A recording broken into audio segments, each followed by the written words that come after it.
বিজেপির বিজয় মিছিলে মর্মান্তিক ঘটনা। ট্রেনের ইলেকট্রিক শক লেগে আহত একাধিক বিজেপি কর্মী। আহতরা চিকিৎসাধীন হাসপাতালে। ঘটনাটি নদিয়ার তাহিরপুর থানার কালীনারায়ণপুর বেড়াকামগাছি এলাকার। সূত্রের খবর, রবিবার দুপুরে ওই এলাকায় একটি বিজয় মিছিলের আয়োজন করে বিজেপি, যেখানে ব্যবহার করা হয়েছিল ডিজে মাইক। ওই ডিজে মাইকের উপরের অংশে বসেছিল এক বিজেপি কর্মী। সেই সময় রেলগেট পেরিয়ে যাওয়ার সময় ট্রেনের তারে বৈদ্যুতিক সংযুক্ত হয়ে ঘটনাস্থলে আহত হয় এক বিজেপি কর্মী। যদিও তাকে বাঁচাতে গিয়ে আরো কয়েকজন বিজেপি কর্মী একই সাথে জখম হয়। সাথে সাথে ছুটে আসে স্থানীয়রা। ভেস্তে যায় জয়ের আনন্দ, বিজেপির বিজয় মিছিল। তড়িঘড়ি আহতদের নিয়ে যাওয়া হয় নদিয়ার রানাঘাট মহকুমা হাসপাতালে। সেখানেই বর্তমানে চিকিৎসাধীন জখম বিজেপি কর্মীরা। আজকে আমাদের দলের বিজয় মিছিল ছিল এলাকার 3টি ওয়ার্ড মিলে।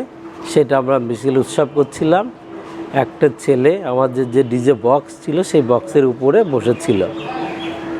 আমাদের যে রেল গেটটা ছিল, গেটটা পরে এবং ট্রেন যাওয়ার পরে গেটটা ওঠার পরে ওই মিছিলটা এগোয় এবং তার সাথে একটা স্টিলের পতাকা ছিল। অসাবধানবশত পতাকাটা ইলেকট্রিকের তারে লেগে যায়। লেগে যাওয়ার পরে ছেলেটা কারেন্টের শক খায়, শক খেয়ে পড়ে যায়।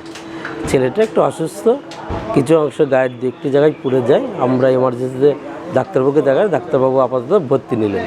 অবস্থা, শারীরিক অবস্থা ভালো, এমনি কোনো বড় ধরনের কিছু ক্ষয়ক্ষতি হয়নি।